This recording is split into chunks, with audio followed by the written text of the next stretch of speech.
Bonjour à toutes et à tous, bienvenue si vous nous rejoignez sur CNews, place à 90 minutes info week-end, à une semaine exactement du second tour de l'élection présidentielle. C'est un dimanche évidemment très politique que nous commentons. Nous nous pencherons dans un instant sur les résultats de la grande consultation lancée par la France Insoumise pour connaître les intentions de vote de ses électeurs pour ce second tour. Nous reviendrons ensuite évidemment sur la campagne de cet entre-deux-tours qui se poursuit pour Marine Le Pen et Emmanuel Macron. Je vous présente nos invités dans un instant. D'abord, le rappel des principaux titres de l'information avec Soumaya Lalou. Le pape François a célébré la messe de Pâques en la basilique Saint-Pierre au Vatican. Dans son traditionnel message Urbi et Orbi, adressé à la ville et au monde, le pape a lancé un appel à la paix en cette Pâques de guerre. Il a aussi plaidé pour un libre accès à tous les lieux saints, en référence notamment à la situation à Jérusalem. Jérusalem où depuis ce matin, de nouveaux heurts ont lieu sur l'esplanade des mosquées entre manifestants palestiniens et policiers israéliens. Environ 20 personnes ont été blessées. Vendredi déjà, de violents affrontements avaient lieu et 150 Palestiniens ont été blessés. Un navire transportant 750 tonnes de pétrole a fait naufrage hier dans le golfe de Gabès, au large de la Tunisie. Des plongeurs ont inspecté la coque. Pour l'instant, aucune pollution n'a été détectée. Nos invités, comme promis, les voici. Sarah Salman, bonjour. Bonjour. Vous êtes avocate au barreau de Paris. À vos côtés, Laurent Ozon, bonjour. Bonjour. Essayiste et directeur de Strargum. Nous accueillons également William Tay, bonjour. Président du think tank Le Millénaire. Et Christophe Selzer, bonjour. Directeur de Génération Libre. On commence donc avec cette question. Comment l'électorat de Jean-Luc Mélenchon envisage-t-il le 24 avril entre l'abstention, le vote blanc ou nul et une voix pour Emmanuel Macron? Quel camp choisira-t-il? Au soir du premier tour, Jean-Luc Mélenchon a donné ce qu'on peut appeler une consigne de vote. Une grande consultation vient de s'achever au sein du parti pour connaître le positionnement de cette union populaire pour le second tour de la présidentielle. Quels en sont les résultats? On va les commenter ensemble. On va d'abord nous tourner vers Élodie Huchard du service politique de CNews. Bonjour Élodie. Dites-nous tout Élodie, que ressort-il de cette grande consultation? Eh bien, ce sont plus de 215 000 personnes qui se sont exprimées. Et donc, voici les résultats. Vote blanc ou nul, un peu plus de 37%. Pour le vote pour Emmanuel Macron, 33% et 29% pour l'abstention. À noter qu'il n'y avait que ces trois options possibles. Il n'y avait pas de possibilité de voter en faveur de Marine Le Pen parce que dès qu'il a perdu, Jean-Luc Mélenchon s'est exprimé. Aucune voix ne doit aller à Marine Le Pen. Il a dit, je le cite, les deux finalistes ne sont pas équivalents. Marine Le Pen ajoute au projet de maltraitance sociale qu'elle partage avec Emmanuel Macron un ferment dangereux d'exclusion ethnique et religieuse. Alors c'est une consultation, ça n'est pas une consigne de vote. Chaque électeur qui au premier tour a voté pour Jean-Luc Mélenchon reste bien entendu libre de son choix pour le second tour. C'est notamment Mathilde Panot, la présidente du groupe Insoumis à l'Assemblée nationale, qui s'exprime aujourd'hui dans les colonnes du JDD. Elle dit, je cite, nous disons aux 7,7 millions de personnes qui ont voté pour nous que leurs voix ne nous appartiennent pas. Et puis surtout, elle tape assez franchement sur le président sortant Emmanuel Macron. Nous n'appelleront pas à voter pour Emmanuel Macron qui a détruit notre pays depuis 5 ans. C'est à Macron de convaincre. À noter qu'en 2017, Jean-Luc Mélenchon avait déjà fait ce genre de consultation et que les tendances étaient les mêmes. C'était aussi le vote blanc qui était sorti vainqueur. Merci beaucoup Élodie Huchard. Alors, résultat, la majorité des électeurs de la France Insoumise s'apprête à voter blanc ou nul. William Tess n'est pas tellement une surprise. Néanmoins, ce sont aussi des voix que ni Marine Le Pen ni Emmanuel Macron ne vont réussir à convaincre. La difficulté, c'est qu'en fait, quand on regarde la consultation de LFI, c'est à peu près les mêmes résultats qu'on a, excepté qu'on n'a pas l'option du vote Le Pen. On a exactement la même proportion des militants consultés par LFI que dans les sondages qui s'exprimaient en faveur d'Emmanuel Macron. Moi, je pense qu'Emmanuel Macron se trompe en visant les électeurs de Jean-Luc Mélenchon. Il s'est fait arnaquer par son aile gauche qui lui dit qu'il y a des voix à aller chercher. Je pense que les votes de Poutou, Artaud, Roussel et Mélenchon seront en jeu à somme nulle, qu'ils apporteront autant de voix à Emmanuel Macron qu'à Marine Le Pen. Et donc, du coup, l'enjeu pour les deux candidats est davantage de se tourner vers les abstentionnistes. Parce qu'il y a une donnée qui est clé en fait dans le sondage de second tour, c'est que vous avez la même participation au second tour qu'au premier. Les abstentionnistes dans ce sondage LFI, il y en a quand même presque 29%. Quand vous regardez la somme, au premier tour, vous aviez environ 74-75% de participation. Au second tour, vous avez 75% d'abstention. Par contre, on vous montre que des électeurs qui ont voté Mélenchon vont s'abstenir, des électeurs qui ont voté Jadot vont s'abstenir, des électeurs qui ont voté Anne Hidalgo vont s'abstenir, des électeurs qui ont voté Pécresse vont s'abstenir. C'est-à-dire qu'il y a la même somme d'abstentionnistes qui n'ont pas venu voter au au premier tour qui vont voter au second. Et c'est cela qu'il faut aller chercher du côté d'Emmanuel Macron et du côté de Marine Le Pen. Ils se contentent d'aller chercher les électeurs de Mélenchon qui, de toute façon, ont déjà cristallisé leur choix. Et l'enjeu du second tour, c'est d'aller chercher les abstentionnistes. Quand vous regardez la carte du monde, vous voyez notamment qu'il y a une carte qui est très intéressante. C'est qu'en fait, vous voyez plutôt la zone des oubliés qui est visée par Marine Le Pen, qui pourrait venir voter au second tour et lui apporter des suffrages supplémentaires. Et du côté de chez Emmanuel Macron, vous voyez notamment des régions qui sont importantes, comme le sud des Hauts-de-France, les Pays de la Loire et une partie du Grand Est qui pourraient venir voter pour lui et qui sont davantage des électeurs de droite que des électeurs de Jean-Luc Mélenchon. Et l'équation que les deux ont attirée, c'est qu'en fait, ils se trompent en analysant le premier tour du scrutin, qui ont été un choix de conviction. Mais au second tour, vous n'avez pas un choix de conviction, vous avez un choix d'élimination. On a compris dans cette élection que le côté d'abord on choisit, ensuite on élimine, ça n'a pas été suivi non plus. Certains ont déjà fait des calculs. Mais là, il n'y a pas d'adhésion, c'est un vote de rejet, c'est pas un vote de conviction. Et donc, du coup, Emmanuel Macron, qui a attiré une partie à lui de l'électorat de droite, on a vu les scores à Neuilly, etc. S'il s'adresse aux électeurs de Jean-Luc Mélenchon, il pourrait perdre ses électeurs de droite au second tour. On en parlera tout à l'heure, évidemment, suite au grand meeting d'Emmanuel Macron hier sur les terres de Jean-Luc Mélenchon et qui s'adressait justement à ses électeurs de gauche. Je voudrais, avant d'entendre les autres invités, évidemment, sur ce sujet, vous proposer la réaction de Christophe Castaner, qui a réagi ce matin à cette consultation. Une consultation sur des choix qui étaient exclus. Vous avez remarqué que les études d'opinion montrent qu'une partie de son électorat pourrait voter Marine Le Pen. Là, la solution était exclue. Une chose est sûre. Les études d'opinion, pardon pour préciser, indiquent qu'un tiers également des électeurs de Jean-Luc Mélenchon vont se reporter sur Emmanuel Macron. Oui. Ça reste 2 tiers qui ne sont pas convaincus et qui ne viendront pas chez vous. Mais vous savez, mon message est simple. Ne pas choisir au moment présent, c'est accepter de jouer à la roulette russe. Et quelquefois, quand on joue à la roulette russe, on peut avoir le pire. Et c'est ça que j'ai envie de dire aux électeurs de Jean-Luc Mélenchon. Maître Salman, on joue à la roulette russe sur ce second on joue un peu à la roulette russe quand on vote blanc. Enfin, je veux dire, moi, déjà, j'aurais aimé qu'on mette Marine Le Pen dans les choix. Je pense que ça aurait été pertinent d'aller au bout du raisonnement. S'il est sûr et que ce n'est pas une consigne de vote, pourquoi ne pas la mettre ? Là où je pense qu'il faut aller chercher des voix, c'est effectivement d'un point de vue géographique, mais chez les jeunes aussi. Pourquoi on ne va pas chez la jeunesse quand on le voit qu'il y a 42% des 18-24 ans qui n'ont pas voté ? Je pense qu'il faut aller chez la jeunesse. Et aller chez la jeunesse, ça va peut-être vous faire sourire, mais je pense qu'il faut aller chez Fassa Baba, chez Cyril Hanouna. Il faut aller chercher vraiment la jeunesse partout. Parce que là, si on reste quand on est... Non, mais ça vous fait peut-être sourire, mais... Non, mais moi, je pense que c'est une émission qui a tout son intérêt et qui Emmanuel Macron aurait dû aller débattre là-bas. Cette jeunesse dont vous parlez, elle a majoritairement voté pour Jean-Luc Mélenchon. Et est-ce que voter blanc est un choix ? Non.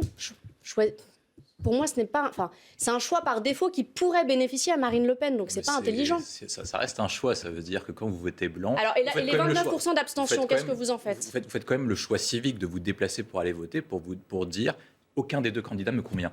Et alors, c'est quand même une expression. Très bien. Et les 29%, mais vous pouvez être abstentionniste par conviction. Oui, aussi. Vous pouvez être abstentionniste. Alors, Laurent Ozan et Christophe Celzer. Le vote des gens qui se sont déplacés, c'est une chose. Les sondages en est une autre. Ce que je sais, c'est que, a priori, on a, dans l'évaluation, dans la connaissance de l'électorat Mélenchon, il y a de gros inconnus. La preuve, c'est que les instituts de sondage l'ont sous-estimé de près de 5 à 6% au premier tour, ce qui est énorme. C'est-à-dire, c'est pas une petite fourchette, hein, c'est pas 1-2%, c'est 6%, enfin, je veux dire 5-6% de différence. Donc ça veut dire qu'on ne connaît pas réellement. Les sondeurs n'ont pas vraiment les moyens d'apprécier correctement ce vote. Je dirais les résultats de cette consultation qui a été organisée, qui est évidemment faussée, qui n'a évidemment pas de sens parce que... Non mais après, ça n'a pas valeur de sondage, on est d'accord, c'est une consultation interne au parti. Moi, ce que je pense, c'est que les gens se déterminent fondamentalement en période de crise économique sur la base de critères d'appartenance de classe sociale. C'est-à-dire, si vous regardez comment ont voté les gens au premier tour, l'électorat Macron était un électorat âgé et riche. Je fais très simple et très synthétique. Électorat âgé et riche. L'électorat Mélenchon était un électorat très jeune et plutôt banlieue. Et l'électorat de Le Pen était un électorat globalement population active. Et donc, aujourd'hui, la question qui va se poser, c'est de savoir si les plus jeunes et les populations qui ont voté, donc l'électorat qui s'est déplacé pour Marine Le Pen, se sent sociologiquement parlant et politiquement parlant plus attiré par un candidat qu'ils connaissent, qu'ils ont évalué pendant 5 ans, qui a un bilan et qui globalement capte la population la plus riche est la plus âgée en France et Marine Le Pen. Pour moi, je pense qu'on va avoir de très grosses surprises sur le report de voix de l'électorat Mélenchon en faveur de Marine Le Pen au deuxième tour de la présidentielle. Vous pensez qu'ils auront des voix? Je pense qu'ils ont. Je pense que Jean-Luc Mélenchon va s'apercevoir, va mesurer à quel point l'adage "on n'est pas propriétaire de ses votes" peut se vérifier. Donc ça aurait été, moi, je pense, pertinent de rajouter une case Marine Le Pen pour avoir eu un ordre. Ça, c'était leur affaire. S'ils avaient envie de bricoler leur truc sans Marine Le Pen, c'est bon. Christophe Célzère, je vous propose d'intervenir, mais juste après la publicité. Malheureusement, on doit s'interrompre quelques minutes et on reprend la conversation juste après. Bientôt 16h, l'heure de faire un point sur l'actualité. C'est le rappel des titres de Soumaïa Lalou. Et après, on reprend les conversations, les débats avec nos invités. Fin de la consultation chez la France Insoumise. À la question « Que devons-nous voter au second tour ?», les soutiens du parti ont voté blanc majoritairement à près de 38%. Le vote pour Emmanuel Macron arrive ensuite avec près de 33% des voix. Devant l'abstention, elle, à 29%. Le vote pour Marine Le Pen n'était pas proposé. Marioupol n'est pas tombé, affirment à l'instant les autorités ukrainiennes. Des soldats tiendraient toujours des secteurs de la ville. Le Premier ministre ukrainien a affirmé que les derniers défenseurs combattront jusqu'au bout, refusant l'ultimatum imposé par les Russes. Moscou avait exigé que les soldats retranchés dans l'usine d'armement se rendent pour midi, heure française. Et ce soir, au Parc des Princes, le Classico PSG-OM à 20h45. Marseille veut conserver sa place de numéro 2. Paris souhaite se racheter auprès de ses supporters après son élimination de la Ligue des Champions face au Real Madrid. Les supporters de Marseille ne sont toujours pas autorisés de déplacement. Christophe Célzère, donc on ne vous a pas entendu. La parole est donc à vous sur cette consultation LFI et donc une majorité de l'électorat de Jean-Luc Mélenchon qui dit vouloir voter blanc ou nul. Oui, le résultat, effectivement, n'est pas surprenant, puisque c'était ce qu'on avait dans à peu près l'ensemble des sondages. Évidemment, on n'avait pas cette option Marine Le Pen qui sera bien là le soir du deuxième tour. On est à peu près sur 3 tiers, Macron, Le Pen, abstention, blanc, nul. Moi, je suis quelque part pas si intéressé par la question des reports de voix, parce que je crois qu'on est sur un 50-50 avec 2 candidats attrape-tout, on va dire, avec une espèce de camp social-démocrate conventionnel et peut-être un camp plus, j'allais dire, socialiste, nationaliste, donc de mon point de vue, 2 camps plutôt très étatistes. Et je ne pense pas qu'ils vont faire venir l'un comme l'autre plus de voix en donnant... Enfin, je pense que beaucoup de choses vont se jouer sur le débat, en fait, à la fin. Mais encore une fois, on n'a pas, on a un projet assez faible du côté de Macron, un projet un tout petit peu plus solide avec plus de choses du côté de Marine Le Pen. Mais encore une fois, il y a un énorme rejet en fait, malgré tout, dans toutes les classes sociales, dans toutes les catégories socio-professionnelles. Donc c'est vraiment du 50-50, quoi. On verra dimanche. On verra dimanche. En attendant, effectivement, le débat qui aura lieu mercredi soir. Ils seront donc face à face dans les bureaux de vote, évidemment, dimanche prochain. Face à face aussi pour le débat de mercredi. Ils sont encore en campagne. Marine Le Pen était dans l'Eure-et-Loire hier, d'où elle a promis de diriger la France comme une mère de famille. On l'entendra tout à l'heure et surtout, on reviendra sur cette expression.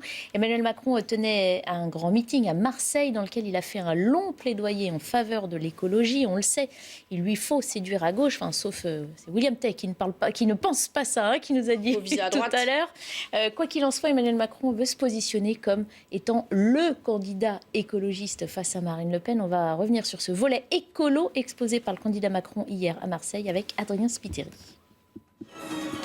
Virage à gauche pour Emmanuel Macron.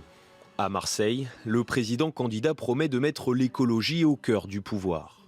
Mon prochain Premier ministre sera directement chargé de la planification écologique. Des appels du pied à la gauche, dont il reprend certaines propositions. Les avions sans émissions, zéro carbone, les trains hydrogène, la voiture électrique produite en France, les éoliennes en mer produites en France. Le candidat de la France Insoumise, Jean-Luc Mélenchon, proposait de construire plus de 3000 éoliennes en mer à l'horizon 2050. Ce passage au vert d'Emmanuel Macron est salué par ses soutiens. J'étais vraiment très content qu'il aborde de manière très complète le thème de l'écologie. Parce que ce thème n'est pas du tout sorti pendant la campagne. Alors je pense que le président de la République, en parlant écolo, parle à tous les Français. Et au-delà des Français, il parle à tous les Européens. Reste à savoir si cette nouvelle stratégie sera payante le 24 avril prochain. Lors de la consultation réalisée par Jean-Luc Mélenchon auprès de ses soutiens, le vote blanc ou nul est arrivé en tête avec un peu plus de 37% des voix. Et Emmanuel Macron, lui, récolte 33% des suffrages.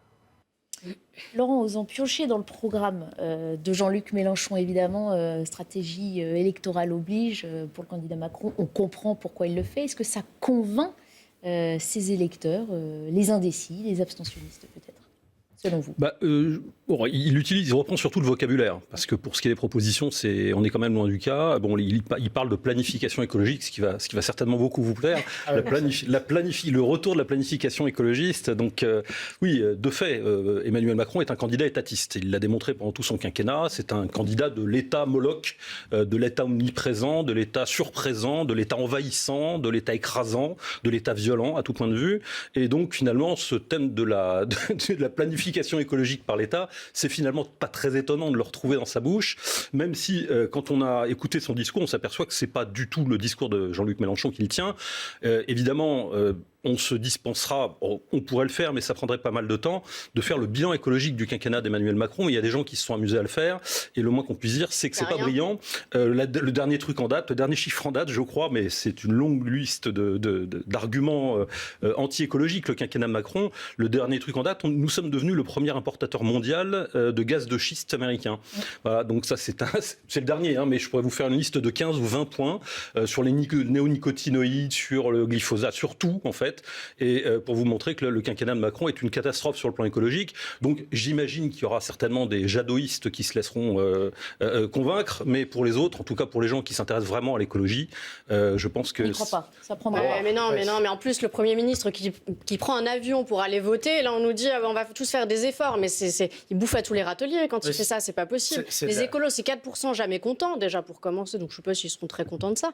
Et le Premier ministre, pour avoir sa photo dans le journal, dans l'urne, il prend un avion et là on vient nous dire que c'est un objectif qu'on aura un Premier ministre plus écolo que le précédent. C'est pas compliqué. Oui, c'est de la pure c'est de la pure com. C'est de la pure communication politique. C'est exactement ce que je crois les Français veulent absolument plus entendre. On repique un mot de planification chez Mélenchon. Non, à un moment donné, si on veut être un candidat écologiste un peu sérieux, je pense qu'on ne peut pas faire l'économie de dire qu'à titre individuel, en fait, il va falloir faire des efforts. On va baisser chacun de 2 degrés. Pourquoi pas baisser? Moi, je trouve ça intéressant de baisser d'1 degré, de mettre un pull supplémentaire. À un moment donné, si on croit vraiment... Non, mais chacun fait ce qu'il veut. Voilà, si on croit qu'il faut changer quelque chose, c'est bien. Après, en termes de politique publique, il faut aussi faire quelque chose.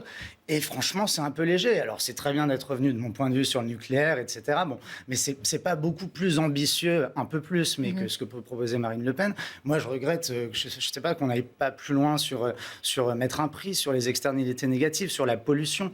Quand on bloque les prix, c'est pas bien différent. C'est pas bien différent que de supprimer la TVA. Il faut garder une taxe, quitte à rendre cet argent aux Français, mais il faut passer par le chemin de la taxe. Il y avait les gilets jaunes et Macron. Oui, mais c'est pas grave. Moi, je suis pas là pour faire de la démagogie. Je pense qu'il faut garder la taxe sur la pollution. Pourquoi? Et quitte à la redonner aux Français. Mais parce que c'est un signal, le prix. C'est-à-dire que si ça coûte plus cher, vous êtes désincités à consommer, les producteurs sont incités à faire autre chose. Là, on a réellement un mécanisme intéressant qu'on peut généraliser. Il y a de l'essence, y compris dans les feuilles y compris dans tous vos produits, en fait. Il faut mettre un prix, signaler que ça pollue, et ensuite même reverser toutes ces taxes écologiques aux Français. Moi, justement, contrairement à ce qui a été dit, moi, je trouve que son programme est plutôt bon sur la question écologique. D'abord, je vais parler de la question politique. Emmanuel Macron sait qu'il ne peut pas intervenir sur les questions identitaires parce qu'il perdrait son électorat de droite. Et c'est pour ça qu'il ne vise pas l'électorat plutôt banlieue, communautaire, musulman. Et donc, du coup, il parle à l'écologique, celui qui permet de parler aussi bien aux électeurs de Mélenchon jusqu'à Anne Hidalgo, Jadot, en passant un peu par Pécresse, qui sont tous sensibles sur la question écologique. Et ça permet de ratisser large. Ensuite, sur la question des politiques publiques, je pense qu'Emmanuel Macron a compris, à la différence de 2017, parce qu'il n'est plus dans un discours démagogique quasiment d'ayatollah vert, que de toute façon, nous n'arriverons pas à respecter les accords de Paris à court terme. De toute façon, sans progrès technologique, sans innovation et sans rupture systémique majeure, nous n'arriverons pas à respecter les accords de Paris. Je prends un exemple. Pour respecter les accords de Paris, il faudrait 6 mois de confinement complet. C'est-à-dire qu'on est sur un objectif décroissantiste majeur. Emmanuel Macron peut pas pas un bon argument à sortir aux électeurs. Surtout pas. Donc Emmanuel Macron doit concilier la croissance et l'impératif écologique. Comment on fait à long terme? D'une part, il faut dresser une vision en termes stratégiques d'un point de vue industriel et économique. Donc pourquoi est-ce qu'il prend cette stratégie-là? Parce que l'Allemagne se base sur les industries lourdes et ça permet à la France, du coup, d'avoir une stratégie de spécialité de marché dans un marché unique à concurrence ouverte. Ça, c'est le premier élément. Deuxième élément, c'est qu'il se base sur l'attractivité de la France pour attirer des chercheurs afin d'avoir un gap de rupture systémique en termes d'innovation, afin de permettre de développer de nouveaux équipements. Il n'y a pas de la question de l'hydrogène et des nouvelles énergies renouvelables. Il a cité hier. Parce qu'actuellement, les énergies renouvelables, il faut le dire, c'est que c'est subventionné par l'État. C'est 3 à 5 fois le prix du nucléaire. Donc c'est intenable d'un point de vue financier, sauf si vous mettez des externalités négatives. Mais à ce moment-là, ce sont les Français qui paient. Ce ne sont pas les étrangers qui vont payer. Donc ce sont le consommateur français qui va payer. Mais quand vous regardez la problématique du pouvoir d'achat au niveau français, actuellement, le pouvoir d'achat est bloqué par l'inflation. Les salaires n'augmentent pas parce que nous ne sommes pas en situation de plein emploi. Donc c'est pas tenable à long terme. Moi, je pense qu'il se donne une stratégie qui est certes qui ne fait pas rêver les foules, mais au moins qui est sur une stratégie de long terme, qui va prendre 20, 30 ans, mais qui nous permettra de nous placer comme un leader vert, et donc du coup exportateur sur le reste du marché européen, voire sur d'autres continents, d'ici 2040, 2050. Et je pense que pour une fois, on attend un président de la République qui dresse une vision. Pour une fois, il l'a fait, donc il faut le féliciter dessus. Enfin, il n'a rien fait pendant 5 ans sur l'écologie. Oui, mais après, c'est simple de dire ça. Mais quand quelqu'un propose une vision, on se base sur la vision. Une vision qui arrive à J-7. Oui, non, enfin, bon... La vision, en fait, pour moi, vous avez fait la démonstration inverse de celle que vous énonciez au départ, c'est-à-dire que précisément l'ensemble de ces orientations ne sont pas tenables, c'est-à-dire l'ensemble des objectifs qui s'est donné ne sont pas tenables. Oui, il n'y en a qu'un seul qui n'est pas tenable, c'est respecter les accords de Paris dans 3 ans. Précisément, mais c'était pas tenable non plus, ça. Donc il y a aujourd'hui il y a 2 discours sur l'écologie. Il y a l'écologie vue par les institutions internationales, FMI, GATT, institutions de Bretton Woods au sens large, qui globalement c'est à peu près le discours que tient Emmanuel Macron. Et puis il y a l'écologie vue par les États-nations ou par les populations, c'est-à-dire tout le monde comprend que les principaux facteurs d'intensivisme sur le plan de la pollution, c'est essentiellement la circulation des biens et des personnes, c'est-à-dire l'intensification des échanges internationaux, la relocalisation, ça c'est des thématiques qu'Emmanuel Macron avait abordées de façon tout à fait opportuniste après la crise Covid, à la suite de la crise Covid, en disant oui c'est vrai qu'on a tout est produit en Chine, c'est vrai qu'il faudrait relocaliser ça, c'est vrai qu'on fait plus de masques, c'est vrai qu'on fait plus de médicaments, c'est vrai qu'on fait plus rien et qu'il faut le refaire revenir. Ça c'est typiquement ce genre de choses qu'il a totalement oublié évidemment une fois la crise Covid passée.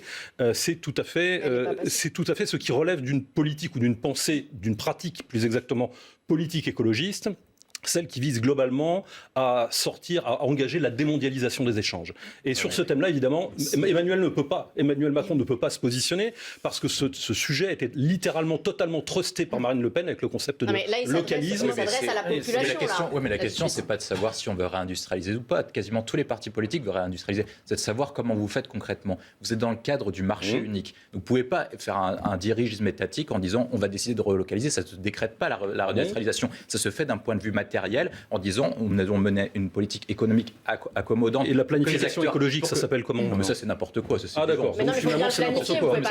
Mais ça c'est un outil de communication. Moi je parle des éléments concrets. Donc sur la question de la politique économique, donc industrialisation, il faut créer un cadre économique qui soit accommodant pour que les investisseurs puissent venir et puissent exercer une activité en France. Il faut créer un cadre fiscal accommodant, un cadre réglementaire accommodant. Il faut surtout investir sur la recherche et développement. J'ai pas vu dans le programme de Marine Le Pen un programme englobant sur ce point de vue-là. Hormis de dire qu'il faut faire du relocalisme, c'est très gentil, mais avec les règles européennes de concurrence, avec le cadre fiscal qu'elle entreprend, avec les dépenses de 100 milliards d'euros supplémentaires qui doivent être comblées par des taxes, je ne suis pas sûr que des types peuvent venir en se disant la France est un grand pays, on puisse investir. Si l'objectif d'une politique écologiste consiste à faire venir des investisseurs étrangers, c'est-à-dire si vous pensez qu'une politique écologiste, ça consiste à chercher des investissements à l'étranger... Ça, c'est la question de la réindustrialisation.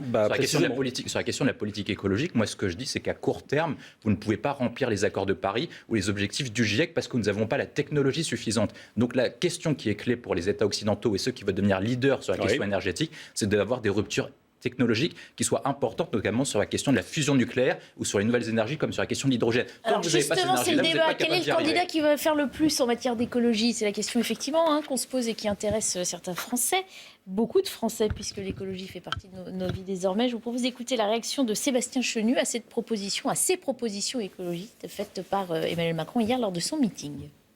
Bon, c'est un peu, à Marseille, c'était un peu plus belle l'arnaque, quoi, cette histoire de discours sur l'écologie d'Emmanuel Macron. Enfin, sincèrement. Alors, j'espère que son futur Premier ministre, chargé de la planification écologique, n'ira pas voter le dimanche en jet, parce que ça aussi, en termes d'empreinte carbone, on espère simplement que ce Premier ministre, il aura une autre logique. Vous voyez, si déjà, il pouvait corriger des petites choses du quotidien, ça rendrait probablement... Il a besoin de sécurité, et qu'en train, ça coûte beaucoup plus cher, parce il a qu'il besoin faut d'aller mettre voter des en jet. policiers à chaque pont. Oui, bien sûr, il a besoin d'aller voter en jet.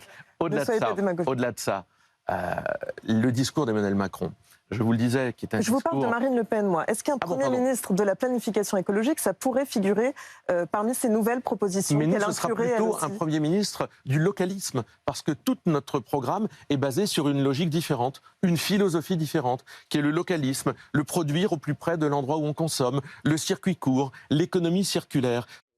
On a refait le tour de tout ce que vous avez déjà évoqué, c'est vrai, mais ça reflète bien les contradictions en fait qui sont liées à ces thématiques et qui laissent aussi les Français perplexes parce qu'à écouter tel ou tel candidat, finalement, on y voit. Là, on n'a rien retenu. Concrètement, j'ai pas compris un programme là. On comprend pas grand-chose. Et puis moi, je veux bien qu'on revienne. Enfin, moi, je trouve très bien les circuits courts, mais les circuits courts sur la viande, par exemple, l'empreinte carbone peut être plus élevée. Donc, les choses sont absolument pas évidentes. Et je veux bien qu'on diabolise la mondialisation, mais en attendant, si on a eu des vaccins, c'est parce qu'il y a une recherche internationalisée. Si on fait on a besoin d'uranium, il faut aller le chercher pour le nucléaire. Si on veut tous s'habiller en laine ou en lin, on fait comment? On met des moutons partout en France. Enfin, c'est absolument intenable. Croirais mon grand-père, là. Oui, mais voilà. Et si on veut refaire des masques complètement en autarcie en France, je veux bien aussi. Mais à ce moment-là, on repart dans une logique impériale et on va au Cambodge parce qu'on ne fait pas le caoutchouc. Non, mais c'est excessif. Entre la planification écologiste sous contrôle des institutions de Bretton Woods, d'Emmanuel Macron, et l'autarcie où on vit tous en gilet de laine, il y a peut-être un autre... Il y a peut-être un intermédiaire. Qui incarne cet entre-deux, c'est la question. La question, c'est il y a globalement 3 écologies. Il y a, je parle des écologismes sérieux. Je ne parle pas de l'écologie d'ailleurs, qui est en fait une métascience, qui est une science. Il y a 3 écologies. Il y a globalement une écologie libérale qui prétend que globalement il faut internaliser les externalités négatives, qui est en gros votre Je suis pas sûr que tout le monde nous comprenne de l'autre côté du téléviseur. Il y a une écologie qui prétend résoudre le problème de l'écologie par la recherche scientifique et l'innovation technologique. Et il y a l'argent après. Voilà. Et il y a des écologistes qui se disent qu'il y a quand même des questions à se poser sur la façon dont nous vivons, sur le mode d'organisation de notre société, sur les objectifs économiques et les objectifs de société que nous avons. Et à l'intérieur de cette question des changements de société, c'est-à-dire est-ce que notre société va pouvoir évoluer, va devoir évoluer pour s'adapter à des contraintes écologiques?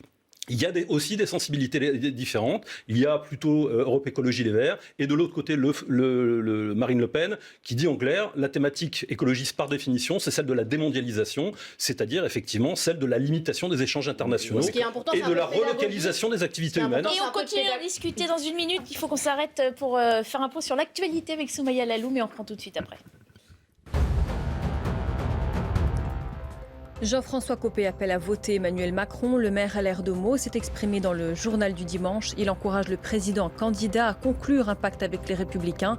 Il souhaite que son parti devienne un pilier de la majorité. Et puis la baisse des contaminations au Covid-19 se poursuit. Santé publique France a enregistré hier 111 583 cas en 24 heures, 14 000 de moins que la veille.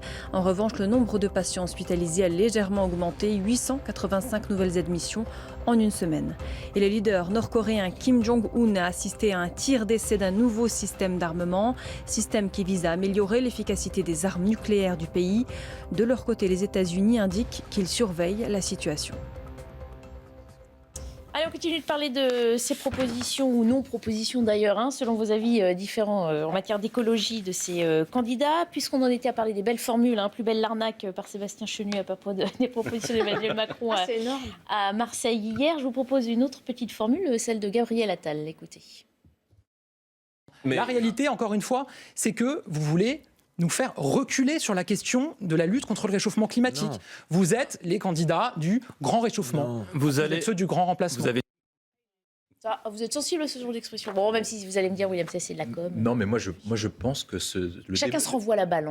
Le débat sur lequel on assiste au second tour est plutôt pathétique, dans la mesure où, en fait, quand vous aviez invité un porte-parole de Macron, il n'est pas là pour parler des bienfaits que Macron ferait pour la France pour 5 ans, mais dire que Le Pen serait pire que Macron. Quand vous invitez un porte-parole de Le Pen, il ne vous parlera jamais des propositions de Marine Le Pen, vous dira que Macron est une catastrophe intégrale, bilan, il est nul, c'est une arnaque. Moi, je pense que ça affaisse le débat politique. On est là pour entendre, ils doivent utiliser leur temps de parole pour dire ce qu'il y a de bien dans leur programme et pourquoi est-ce que nos enfants vivraient mieux que leurs parents. C'est ça ce qui est intéressant. Quelle sera la vision de la France en 2040 ? Qu'est-ce que nous allons faire pour créer un monde meilleur ? Quelle est la France qu'on veut bâtir sur l'après-Covid ? Comment nous allons nous adapter aux nouveaux rapports du monde du travail ? Comment nous allons vivre, en fait, du fait de la crise Covid, que les rapports sociaux ont été modifiés? Comment nous allons faire en sorte que la France puisse exister dans le conflit entre la Chine et les États-Unis? C'est ça qui est intéressant. Et moi, je pense que les Français ont raison de dire nous n'allons pas voter parce que ces types sont assez pathétiques. Oui, mais dans la mesure où c'est un vote de rejet et pas d'adhésion, ils sont cohérents. Ils tapent sur l'autre plutôt que se valoriser eux-mêmes. Moi, je pense qu'un... Non, mais je dis pas que c'est bien, mais je dis que c'est ce qu'ils font. Vous mettez à la place des Français qui ont vécu des grands politiques comme le général de Gaulle, François Mitterrand, Valéry Giscard d'Estaing, qui assistaient sur un débat, qui voyaient deux grandes visions de la France, ils se disent que le niveau politique est assez baissé. Ah oui, vous nous dites c'était mieux avant, là. J'entends. Vous n'êtes pas assez vieux pour nous dire ça. Objectivement, le discours de Marseille d'Emmanuel Macron était épouvantable de ce point de vue-là, j'ai trouvé. Donc sur le fond, je l'ai trouvé vraiment très pauvre. Je ne parle pas de la forme, qui était très mauvaise aussi à mon avis, mais elle était vraiment pauvre. Je suis assez globalement d'accord avec vous. Je crois que pourtant... à la période à laquelle nous vivons, nous avons la possibilité d'une façon ou d'une autre, de changer de paradigme. C'est-à-dire que nous sommes globalement dans la continuité d'un paradigme depuis 40 ans. Je veux dire, on n'en sort pas, on est toujours dans la même chose. C'est ce que beaucoup espéraient pour le premier tour. Ils sont déçus par rapport à... Est-ce qu'ils ont voté comme si c'était le second? De changer quelque chose. Je crois qu'au deuxième tour, il n'y aura qu'un seul vote pour changer de paradigme. Alors pour boucler la boucle, parce qu'on parlait de justement on se renvoie la balle, ce que disent les candidats, je vous propose d'écouter Marine Le Pen qui dit être victime effectivement d'une certaine diabolisation, de critique du camp d'en face. Écoutez. Je ne sais même pas sur quoi ils se fondent pour dire cela. Je n'ai jamais été climato-sceptique. J'ai un projet qui précisément tient compte de l'environnement, tient compte de l'écologie. Je ne vois pas comment on peut être climato-sceptique quand on discute par exemple avec les vignerons, comme je l'ai fait à de très multiples reprises durant les 31 semaines de campagne que j'ai pu faire, et qui nous expliquent qu'évidemment, eux-mêmes constatent, bien entendu, dans leur production agricole, dans leur vendange, qu'il y a un changement du climat. Donc, mais vous voyez, par exemple, typiquement, c'est l'exemple type d'un anathème qui est lancé par le président candidat, mais qui est fondé absolument sur rien. Vous êtes victime d'anathème, c'est ce que vous dites? Oui, de sa part, je suis victime d'anathème. Or, moi, j'aimerais que cette campagne se déroule argument contre argument, projet contre projet, parce qu'on le doit. Ce sera peut-être le cas lors du débat de mercredi soir. Oui, il serait temps. C'est vrai que c'est ce qu'elle a répété aussi toute la semaine, qu'elle avait hâte de ce débat pour pouvoir exposer des choses. Plus elle parle, plus elle s'enfonce. Donc peut-être qu'on espère que ce débat sera un peu plus concluant. Mais si, un coup, c'est quotidien, c'est pas un journal. Tous les jours, elle nous en fait une. Non, mais je sais pas. Moi quand je vois la campagne d'Emmanuel Macron et de ses partisans, auquel je suis plutôt favorable sur le projet écologique, je pense qu'ils ont tort d'aborder la question comme ça. Ils ont pris le débat comme si on était il y a 20 ans, en 2002, Jacques Chirac contre Jean-Marie Le Pen. Ils disent, elle est d'extrême droite, elle est raciste, homophobe, antisémite ou je ne sais pas quoi. Ça ne fonctionne plus. Vous n'avez pas 45% des Français qui se tournent éventuellement vers Marine Le Pen dans le cadre de second tour parce qu'elle serait raciste. Il n'y a pas 45% qui se disent, tiens, cool, on va voter pour une raciste. Donc c'est pas ça. Il y a une raison pour laquelle ils votent pour Marine Le Pen. Ils votent pour Marine Le Pen parce que le paradigme en France a changé, notamment avec la question de la crise sanitaire. Donc, avec l'apparition de la crise sanitaire, les Français ont eu une vision différente sur la question de la mondialisation et de l'Europe, sur la question de puissance, parce qu'ils voient bien, en fait, que nous assistons dans un monde qui sera difficile et auquel il faut réarmer la France pour que la France soit plus forte pour se battre à l'étranger. On voit bien que l'Ukraine est menacée par la Russie. On voit bien que Erdogan a des ambitions impérialistes. On voit bien que l'Iran de l'ayatollah Khomeini a des ambitions impérialistes. On voit bien que Xi Jinping veut dominer le monde. Et dans ce cadre-là, est-ce que les Français sont assez armés avec Emmanuel Macron pour pouvoir se battre? Des Français considèrent que non. Et c'est pour ça qu'ils se tournent vers d'autres offres politiques. Sauf que ces Français aussi, avant de regarder vers tous ces pays du monde que vous avez cités, s'intéressent à leur quotidien et à leur faculté de nourrir leurs enfants ou de mettre de l'essence dans leur voiture.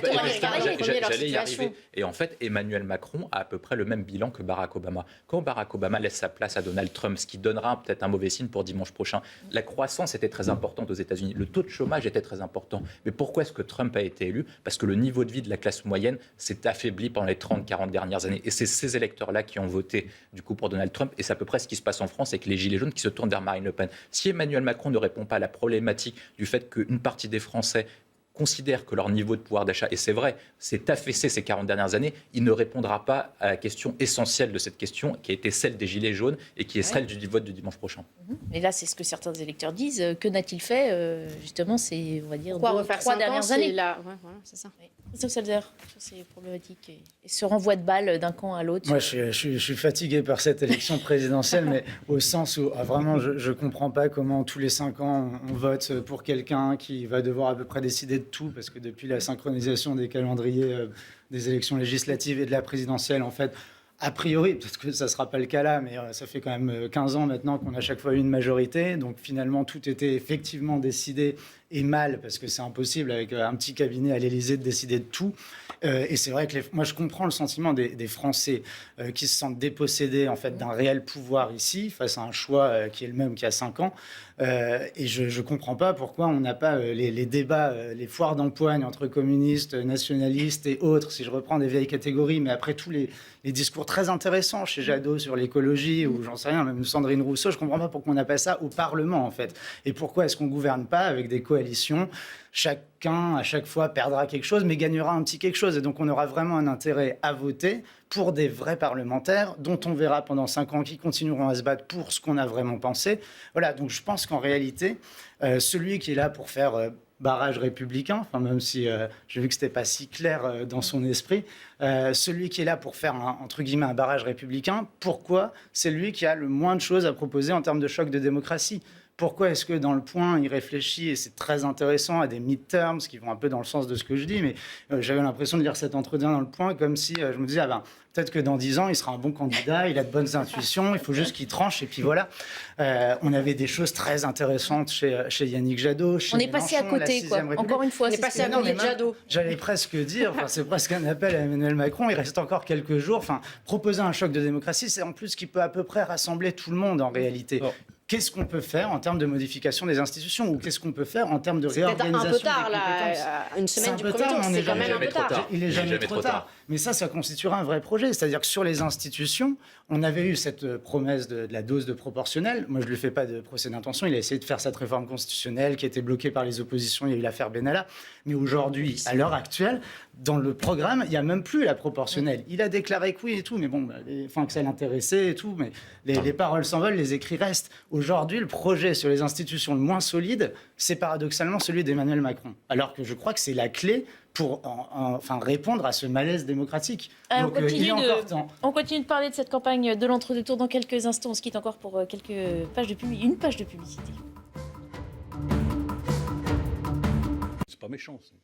Nous continuons à débattre de l'actualité des derniers meetings de campagne des 2 candidats à l'élection présidentielle. Nous voterons dimanche prochain. On s'arrête d'abord sur les principaux titres de l'actualité de ce dimanche avec Soumaya Lalou. Le président Zelensky invite Emmanuel Macron à se rendre en Ukraine pour constater de ses yeux, dit-il, un génocide commis par les Russes, un terme qu'Emmanuel Macron a refusé jusqu'ici d'employer afin d'éviter l'escalade verbale. Le président ukrainien avait dans un premier temps jugé ce refus très blessant. Mariupol n'est pas tombé, affirment à l'instant les autorités ukrainiennes. Les soldats tiendraient toujours des secteurs de la ville. Le Premier ministre ukrainien a affirmé que les derniers défenseurs combattront jusqu'au bout, refusant l'ultimatum imposé par les Russes. Moscou avait exigé que les soldats retranchés dans l'usine d'armement se rendent pour midi, heure française. Et puis ce soir, au Parc des Princes, le Classico PSG-OM à 20h45. Marseille veut conserver sa place de numéro 2. Paris souhaite se racheter auprès de ses supporters après son élimination de la Ligue des Champions face au Real Madrid. Les supporters de Marseille ne sont toujours pas autorisés de déplacement. On revient donc sur le meeting d'Emmanuel Macron, c'était hier à Marseille. Je voulais vous faire visionner cette intervention marquante hier, celle de Mourad Boudjelal, entrepreneur et soutien d'Emmanuel Macron. On regarde la séquence et puis on en discute. À toute cette jeunesse, tous ceux qui pensent que, effectivement, nous sommes le résultat d'une génétique, tous ceux qui pensent que lorsqu'il y a un délinquant, on pense que c'est d'abord le résultat d'une génétique, pas d'un parcours social, pas d'un parcours culturel ou éducatif. Je leur dis en face, à tous ceux qui pensent ça et qui votent Front National, je leur dis en face, regardez-vous, vous êtes racistes. Regardez-vous, vous êtes racistes. Que le vouliez ou non, vous êtes racistes. Si vous pensez que les origines ont une incidence sur l'attitude, vous êtes racistes. À tous ceux qui votent Front National, à tous les élus du Front National, à tous ceux qui nous ostracisent une partie de la population, jour et nuit, si vous pensez qu'il y a une origine, vous êtes racistes. Voilà, c'était donc hier avant l'intervention un propos très nuancé du président Macron. Voilà, justement, on parlait de démocratie, de respect, d'échanger, d'essayer de faire monter le débat. Est-ce qu'une telle intervention, c'est pas un petit peu délicat dans le contexte? C'est les millionnaires radicalisés dans cette élection qu'on entend de plus en plus souvent, qui font des pétitions, qui se regroupent entre millionnaires, plus ou moins, défiscalisent souvent en même temps. Ils ont parfois les mêmes cabinets d'avocats pour la défiscalisation. Ce monsieur, je crois, en est sa 3e ou 4e condamnation pour ce genre de propos. Je crois que ça ne l'arrête pas. Il a toujours les moyens de payer ses amendes, visiblement, donc c'est pas un problème. Non, je pense que ça va faire rigoler tout le monde parce qu'évidemment, c'est tellement peu sérieux, tellement hystérique, tellement absurde on voit là les gros sabots. Je vous dis, ce sont des millionnaires radicalisés. Donc, bon, pas lieu de perdre son temps avec ce genre de personnes, je pense. Ces propos sont honteux et en plus, ils desservent la cause d'Emmanuel Macron. En diffusant cette séquence, vous venez de faire gagner des points à Marine Le Pen. Il a été très fort. C'est comme la tribune des artistes qui appelle à voter contre la xénophobie de l'extrême droite. En fait, vous avez en gros Emmanuel Macron qui est l'incarnation d'un populisme chic du centre. En fait, il a attiré à lui les électeurs bourgeois de la gauche et les électeurs bourgeois de la droite qui défendent leurs intérêts. Donc du coup, ils viennent d'instaurer un clivage sur lequel ils sont déficitaires. C'est le clivage entre les élites et le peuple, auquel qui donnera implicitement un avantage à Marine Le Pen, parce qu'on a déjà joué ce clivage, c'était en 2005, ça avait donné 45% pour le oui lors du traité européen et 55% pour le non. S'ils instaurent cette question de clivage, ils sont en train de se prendre une déroute. Voilà, c'est pas possible de faire ça. C'est-à-dire que quand vous prenez ce type de configuration, c'est à peu près le propos que je tenais tout à l'heure, c'est-à-dire qu'il faut comprendre quelles sont les raisons du vote Marine Le Pen. En fait, Emmanuel Macron est à peu près le continuateur d'un système parce qu'il est et de gauche et de droite. Donc il poursuit la politique de François Mitterrand et de Jacques Chirac.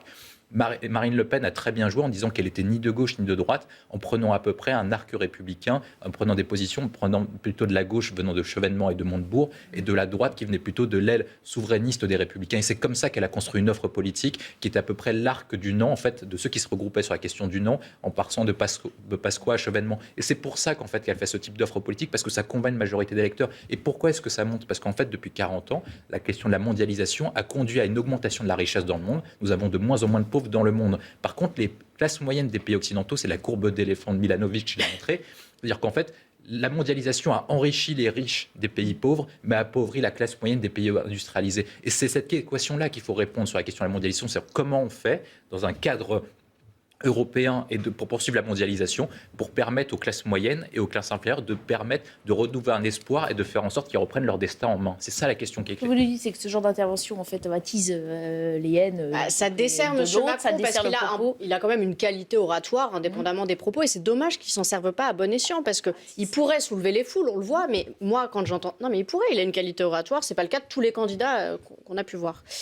Mais là, quand j'entends ce discours, on dirait vraiment plutôt qu'il est pour Marine Le Pen, tellement, enfin dans la manière de parler. C'est-à-dire qu'il dessert complètement M. Macron et il a un discours qui est déconstruit, ce qui est dommage parce que c'est pas quelqu'un d'idiot. Alors une intervention qui évidemment a fait réagir et certains c'était le but sur le sujet aussi. Aujourd'hui, La République En Marche défend l'idée que les deux projets de Marine Le Pen et d'Emmanuel Macron sont diamétralement différents, mais que les électeurs des deux camps ne sont peut-être pas irréconciliables. Je vous propose d'écouter la réaction de Jordan Bardella et de Clément Beaune, qui était l'invité du grand rendez-vous CNews Europe 1 Les Échos.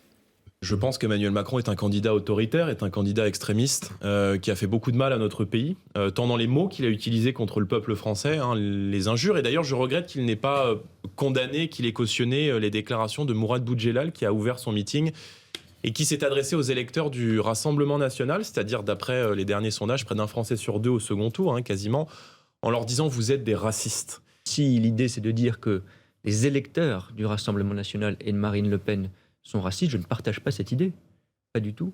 Qu'il y ait du racisme en France, bien sûr, qu'il y ait de la discrimination dans notre pays, bien sûr, que ce soit parfois le fait d'individus, d'entreprises, de collectivités, ça existe.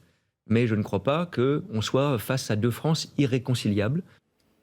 Christophe Célzère, on le sent là qu'on adoucit le ton du côté de la République En Marche aujourd'hui, mais Jordan Bardella, si on a bien écouté, finit par résumer ce second tour comme extrême contre extrême. Est-ce que c'est comme ça qu'on peut qualifier ce qui nous attend dimanche prochain ? Non, je pense pas exactement quand même. Je pense que c'est effectivement irresponsable et que ça n'a pas de sens de ramasser tous les électeurs de Marine Le Pen derrière un chapeau de racisme. Après, j'en sais rien, mais je pense même pas que Marine Le Pen soit elle-même raciste. Après, c'est pas faux de dire que un projet très, nationaliste où on ferme, on restreint les flux de migration, etc., c'est pas faux de dire qu'il y a un risque, effectivement, derrière, il y a l'idée d'une homogénéité culturelle qui est quand même là, c'est vrai. D'une cohérence culturelle, peut-être, tout simplement. Voilà, mais ça se discute. On peut aller très loin derrière après. C'est pas de l'homogénéité, c'est de la cohérence. Ça reste en tout cas. La cohésion, si vous préférez. Ça reste en tout cas une conclusion. C'est quelque chose vers lequel on peut aller avec ce type de projet. Je ne pense pas que ce soit le projet qui est présenté aujourd'hui. Mais simultanément, j'ai beaucoup de mal à voir comment, en fermant, parce que pourquoi pas faire des quotas sur l'immigration. Moi, c'est pas du tout mon option, mais je veux dire, c'est pas antidémocratique, ça se tient très bien. J'ai pas de souci avec ça. Ça se fait au Canada. Voilà, ce que je dis juste, c'est que... Ça se fait partout dans le monde, en fait. Ce que je dis juste, c'est que par rapport aux problèmes d'un certain nombre de Français, en termes de police, de justice, en termes d'accès au travail, en fait, je vois pas grand-chose qui va permettre de changer les choses dans le programme d'une Marine Le Pen. Donc c'est plus ça qui m'inquiète.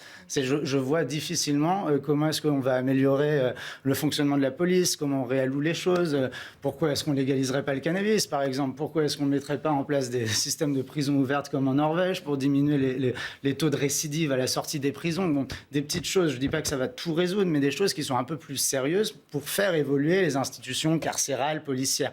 Je ne vois pas ça du tout et je pense que c'est surtout à ça que les Français sont sensibles. Donc je suis quand même très déçu de ce qui est proposé par une Marine Le Pen sur ces questions-là et malgré tout, dans la logique idéologique, on peut arriver à des questions d'autarcie, d'homogénéité culturelle qui, à mon avis, vont vraiment rien résoudre. Alors vous avez cité plusieurs sujets qui restent sensibles au sein de la société française. Parmi eux, il y a le thème du voile qui a ressurgi dans le débat la semaine dernière. Le Rassemblement national a rappelé qu'il entendait le faire disparaître de la société française. On écoute Jordan Bardella à ce sujet, on en discute.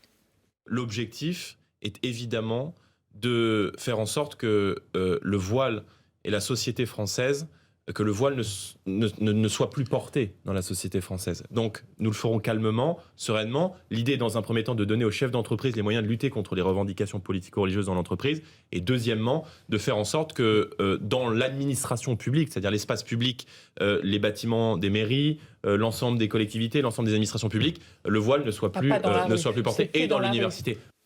Maître Salman, on a entendu Jordan Bardella dire nous le ferons calmement. Sans pression, calmement, sereinement, enlever le voile à tout le monde. Je trouve que c'est tellement aberrant. Et après, on nous dit que ce n'est pas un parti extrémiste. C'est un parti extrémiste et extrême, je dirais même. Ce sont des mesures que je trouve très attentatoires aux libertés individuelles. Il y a une différence entre l'espace public, les lieux publics, le service public et dans la rue. Moi, j'estime que chacun est libre de faire ce qu'il souhaite, même dans un pays laïque. Donc je trouve que le calmement, il est hors sol, en fait. Non, moi je ne suis pas d'accord. Moi je pense que la question du voile, en fait, est à peu près le symbole d'une expression qui est plus profonde que nous vivons depuis une vingtaine, trentaine d'années. La question, c'est est-ce que nous voulons, en clair, que la France garde sa singularité culturelle dans le monde ? La France a un modèle qui est unique. Nous faisons critiquer dans le New York Times sur le fait que nous avons conservé la laïcité. Et ce qui se joue, c'est est-ce qu'on garde le modèle unitaire, laïque, français, qui est la marque de notre exception culturelle, ou est-ce que par cas, on se dirige vers un modèle anglo-saxon qui est d'accommodement raisonnable ? Quand vous allez à Londres, vous allez à New York, les Américains et les Anglais ont fait des concessions par rapport à leur civilisation et leur mode de vie pour intégrer d'autres cultures. Et la question qui est clé au niveau des Français, que les Français se posent au XXIe siècle, c'est est-ce que nous sommes prêts à faire des concessions pour intégrer d'autres populations ? Ou est-ce que c'est les populations qui arrivent qui doivent faire des concessions ? Ils se posent la question, les Français, ou est-ce qu'ils y ont déjà en partie répondu ? Ils ont en partie répondu, je pense, parce qu'ils veulent conserver le modèle laïque, unitaire français. Et c'est pour ça que vous avez des polémiques sur la question de l'autonomie de la Corse, voire l'autonomie de la Bretagne. Les Français sont attachés. C'est un pays qui s'est construit pendant 1000 ans. Et donc, du coup, il y a des traditions françaises. La France, notamment, a fait la guerre à toutes les religions, a fait la guerre contre le protestantisme, a fait la guerre au catholicisme. Et ce n'était pas uniquement des petites joutes verbales à la télévision. On parle de centaines de milliers de morts sur ces questions-là. Et donc, du coup, les Français sont attachés à ce modèle-là. Et la question, c'est implicitement, du coup, qui va être posée, c'est la question de comment on fait pour reconquérir les territoires perdus de la République, parce que nous sommes attachés au principe d'égalité. Nous ne voulons pas que dans des territoires, une loi soit appliquée différente de celle de la République française. Alors, il y a Marine Le Pen qui est aussi intervenue directement dans ce débat-là et qui dit qu'elle sent bien que la question est délicate et qu'elle veut simplement induire le sujet au sein de la société. On l'écoute. Laurent Ozon, vous pourrez réagir après. Celle que nous voulons rebâtir. Non, Marine Le Pen avec la voix de Macron. Alors, un nouveau concept, ça. Comment Marine Le Pen ? Je sais très bien quels sont les problèmes qui sont liés au voile. Je sais très bien qu'il y a des femmes âgées qui le mettent parce que ça correspond pour elles à un moment de leur vie. Ce sont des problèmes qui sont des problèmes complexes. J'en suis parfaitement consciente de cela. Je ne suis pas, obtus. mais il faut régler le problème des femmes qui sont obligées de mettre le voile parce qu'elles sont sous la pression des islamistes. Il y aura de toute façon des débats à l'Assemblée nationale. L'Assemblée nationale aura son mot à dire. Laurent Ozon, elle a raison, Marine Le Pen, de soulever le sujet ou il faut carrément dire que non J'ai pas l'impression qu'elle le soulève, en fait. Je crois que ça a été extrait... En tout cas, qu'elle veuille l'amener peut-être un peu... Non, je crois que ça a été... Je crois que ce thème n'a pas été provoqué ou mis en avant par Marine Le Pen ou par Jordan Bardella. On lui a mis sous le nez ce thème-là pour lui dire alors qu'est-ce que tu fais, tu vas vraiment y aller, etc., etc. Elle sait évidemment que c'est un sujet compliqué. Une chose est sûre, c'est que, alors moi je me prononce pas sur ce sujet, j'ai déjà perdu trop de temps à en parler. Je considère que dans un pays qui a 10 millions de pauvres, une inflation qui s'envole c'est pas la priorité. Et qui est proche de la troisième guerre. Enfin, on a une situation de guerre très tendue actuellement, presque à nos portes. Je pense qu'on a autre chose à faire qu'à se pencher sur la question du voile. Ça n'est que mon avis.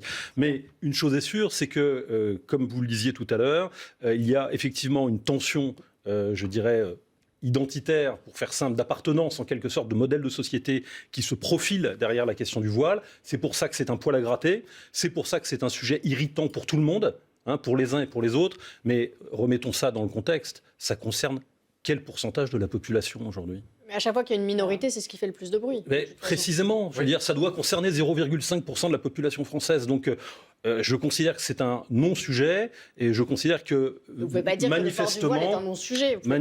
Manifestement, ce que j'entends quand je vois Marine Le Pen en parler là, c'est qu'elle a bien compris que c'était un sujet tout à fait secondaire, qu'elle a parfaitement compris qu'il n'y avait pas lieu de de radicaliser ou de se focaliser sur ce type de sujet parce que ça n'est ni de près ni de loin une préoccupation pour l'ensemble des Français. Mais Marine Le Pen, en fait, elle adopte une position qui est quasiment la position tenue par la gauche républicaine depuis des décennies. En fait, elle sait très bien qu'en fait, sur la question migratoire, sur la question sécuritaire et sur la question identitaire, elle le parle le moins possible. Parce qu'en fait, elle doit allier les deux bouts de l'omelette, comme Emmanuel Macron. Elle doit prendre les électeurs d'une partie des électeurs de Jean-Luc Mélenchon, qui sont tendus sur cette question-là, et en même temps les électeurs d'Éric Zemmour. Si par cas elle prend des positions qui sont trop fortes, elle va cliver son propre électorat potentiel. Et Emmanuel Macron, c'est un peu pareil aussi sur cette question. Il prend de moins en moins de positions possibles, dans la mesure où son aile droite et son aile gauche ne pensent pas la même chose. Donc moi, je pense que plutôt que ces personnes, donc les candidats qui abordent ces questions, je pense qu'ils essayent d'éviter au maximum les questions identitaires, migratoires, aussi pour une simple et bonne raison. C'est lorsque vous prenez le résultat du premier tour. Éric Zemmour était le grand candidat de la question identitaire. Mine de rien, il a perdu nettement contre Jean-Luc Mélenchon, qui a fait à peu près 3 fois son score. Et donc du coup, je pense que ça effraie les deux candidats. Alors on va revenir dans quelques instants sur un thème alors plus concernant justement, qui concernera plus c'est la France, les Français, la France périphérique, la ruralité. On l'abordera juste après le dernier rappel des titres de Soumaïa Lalou dans cette émission. Le pape François a célébré la messe de Pâques en la basilique Saint-Pierre au Vatican. Dans son traditionnel message Urbi et Orbi adressé à la ville et au monde, le pape a lancé un appel à la paix en cette Pâques de guerre. Il a aussi plaidé pour un libre accès à tous les lieux saints, en référence notamment à la situation à Jérusalem. Jérusalem où depuis ce matin de nouveaux heurts ont lieu sur l'esplanade des mosquées entre manifestants palestiniens et policiers israéliens. Environ 20 personnes ont été blessées.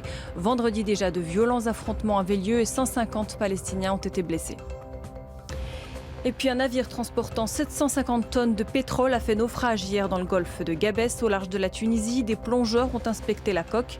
Pour l'instant, aucune pollution n'a été détectée. Alors, on aborde le déplacement de Marine Le Pen qui était, elle, hier dans l'Eure-et-Loire pour aller à la rencontre de ses électeurs. Depuis dimanche, c'est vrai, le rappel qu'elle a gagné au premier tour dans 22 000 communes de France. On va entendre comment elle entend diriger la France et on parlera de cette France-là. Il faut faire du bon sens et moi je vais diriger le pays en mère de famille, voilà, en mère de famille, voilà, avec bon sens, avec cohérence, sans excès, sans outrance, mais en tenant compte, encore une fois, des dizaines de millions de Français qui n'ont pas été la priorité des différents gouvernements dans les dernières années. Christophe Selzer, la France a-t-elle besoin d'une mère à sa tête? Non, déjà, je pensais qu'elle n'avait pas besoin de bons pères de famille ou, encore une fois, d'un monarque à la tête de nos institutions, donc pas davantage avec Marine Le Pen. Ça se veut rassurant, on comprend dans ses propos, et chaleureux, affectueux pour les Français. Dans l'analyse, ce qui est malheureux pour un Emmanuel Macron, c'est que c'est vrai qu'elle montre un visage, j'allais dire, beaucoup plus humain. Ça ne va pas parler à tout le monde selon les sensibilités, mais avoir Marine Le Pen qui met un cierge pour le vendredi saint, avec ses chats, etc. Oui, effectivement, il y a un côté beaucoup plus humain, là où c'est très désincarné dans les expressions d'un Emmanuel Macron. C'est vrai, parce que c'est un peu plus intellectuel, parce que c'est... Donc on a effectivement deux styles de personnages. Après, non, une mère de famille, c'est pas ce que j'attends en fait à la tête de l'État, et surtout c'est pas un mode de gouvernement. À un moment donné, faudra vraiment faire de la start-up nation, donc ce que Macron n'a même pas fait lui-même. Mais encore une fois, faire un choc de démocratie et faire que le Parlement soit plus puissant, que même le président quelque part regagne une marge de manœuvre en n'ayant pas à s'occuper de tout, en ayant peut-être un temps un peu plus long.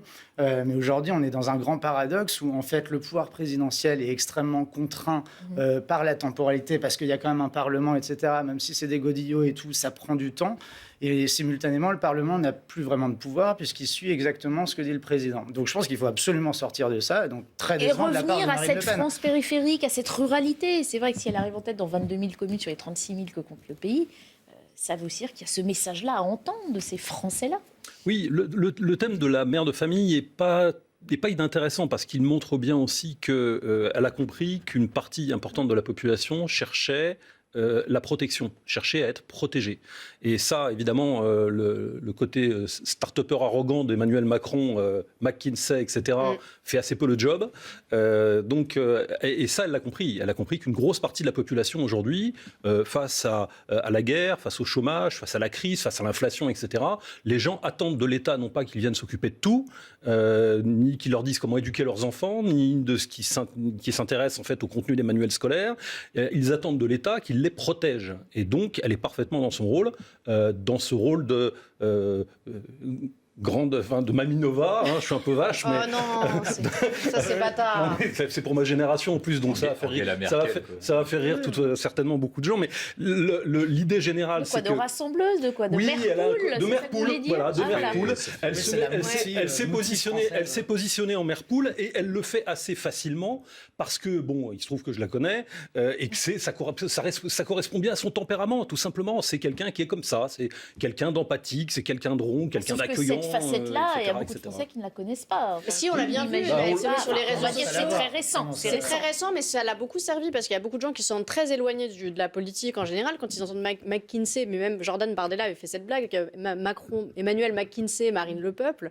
C'est vrai qu'elle va au maximum auprès des gens, et ça fonctionne, je pense, parce qu'il y a beaucoup de gens qui se sentent déconnectés, et là, elle arrive avec des préoccupations, des formules qui font référence peut-être au bon père de famille, qui était une formule qui était dans le Code civil avant, et je pense que c'est un côté rassurant et effectivement protecteur. Et ça fait moderne un peu, en plus. Ça pas trop, non. Oui, parce que c'était quand même la notion de père de famille, un peu dite patriarcale. Quand j'ai entendu ça, j'ai cru qu'elle faisait référence au chocolat de Pâques, à la mère de famille. Je me suis dit, c'est pas une vanne, et après, j'ai vu que c'était vrai.